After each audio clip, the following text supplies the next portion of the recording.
Nous allons continuer notre lancée sur les contextes. Donc, on avait vu comment utiliser os.signal et context with cancel pour faire de la propagation d'ordre d'arrêt. Donc aujourd'hui, nous allons voir les autres types de contextes qui existent. On avait dit qu'il y avait 4 types, with cancel, timeout, deadline et value, et que ces 4 ne pouvaient pas être créés directement. Il faut les créer à partir de contextes parents. Et les contextes parents qu'on peut utiliser sont context.todo et context.background. On utilise le plus souvent context.background. Donc là, nous revenons à notre code. Donc, ce que nous avions fait ici, c'était, nous avons une fonction qui s'appelle doWork et elle devait faire un boulot. Donc là, elle attend 3 secondes. Elle attend 3 secondes et si tout se passe bien, elle va s'exécuter. Elle va afficher le message qu'on lui a demandé d'afficher. Et si on lui envoie un ordre pour s'arrêter, elle nous affiche canceling. Donc, nous allons juste lancer pour voir ce que ça donnait. Donc là, je ne fais rien pendant les 3 secondes où il va attendre. Et là, elle fait doing something. C'est ce qu'on lui avait demandé d'afficher. Et le contrôle C, c'était notre... Donc là, nous allons arrêter avant les 3 secondes. Et là, on voit stopping the application. Et nous avons canceling, context cancelled. Et là, c'est parce que nous avons nous-mêmes appelé la méthode cancel suite à cet arrêt.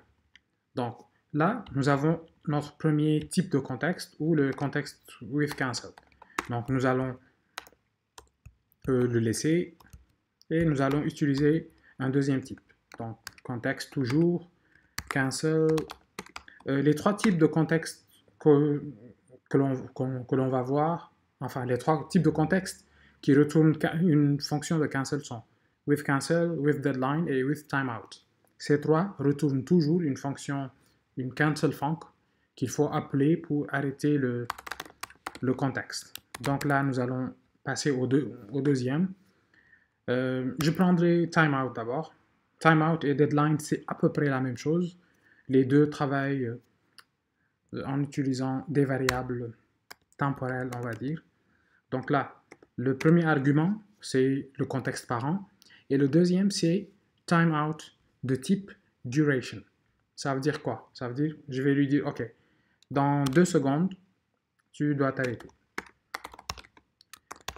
Dans 2 secondes, ça veut dire, OK, si je reste 2 secondes, tu peux arrêter le contexte. Donc, le boulot qu'il a à faire, il doit le faire avant ces 2 secondes. Donc, nous allons réexécuter Goran main.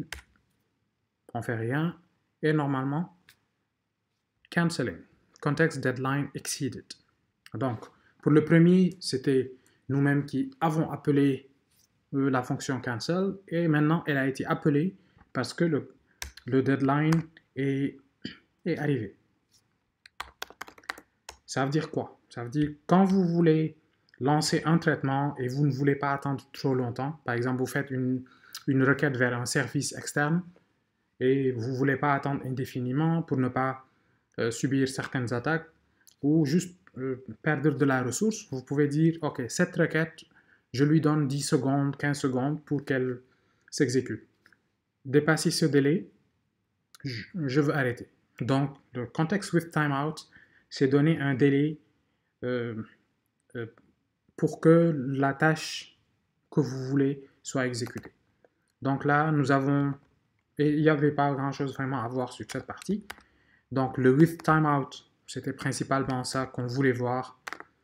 Et maintenant, donc on va juste commenter encore celui-là et passer à un autre type. Donc le dernier type qui nous retourne une cancel function, si j'arrive à écrire cancel, c'est le context with deadline. Donc le context with deadline, okay, il veut toujours un contexte parent, mais cette fois-ci, il veut une deadline. C'est comme si on disait, OK, tu dois te terminer avant demain. Là, il veut time, il ne veut pas une duration. Donc on va dire time.now add, je pense qu'on a add 2 seconds, time seconds, il accepte. Donc là, je lui dis, tu t'arrêtes dans 2 secondes, ou bien tu t'arrêtes à telle date, telle heure, telle minute, telle seconde. Très souvent, with timeout et with deadline, c'est à peu près la même chose, sauf que les utilisations font que on peut être beaucoup plus expressif, beaucoup plus clair dans ce qu'on veut. C'est par exemple, je veux que cette tâche soit terminée avant ce soir minuit. Donc là, je lui donne une deadline, une date à laquelle il doit le faire.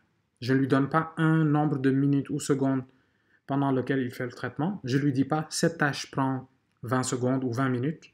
Je lui dis, je veux juste que ce truc soit livré avant telle date. C'est tout ce que je dis.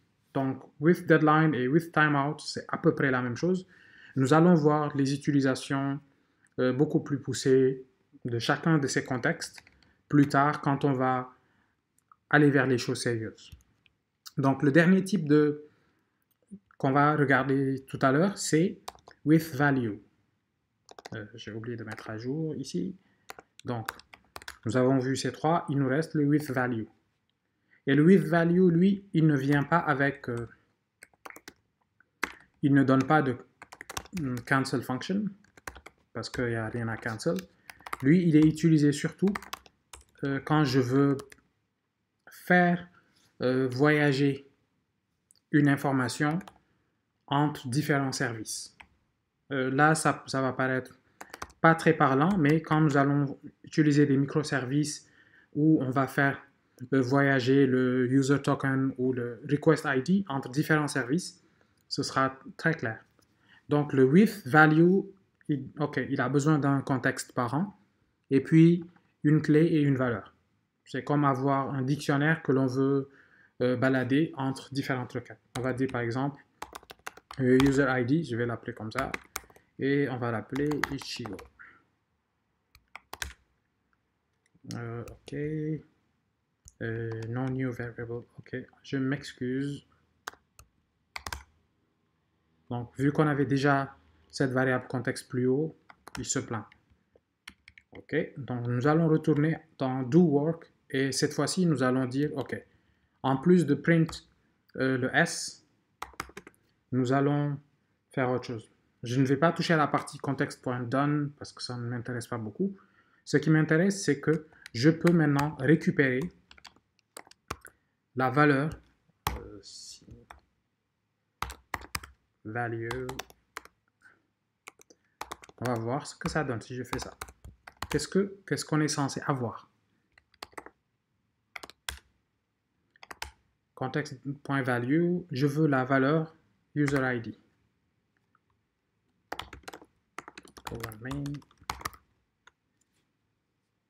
Donc, je ne fais absolument rien. J'attends que les 3 secondes passent. Et là, je vois doing something. C'est le string qu'on a passé à la fonction doWork.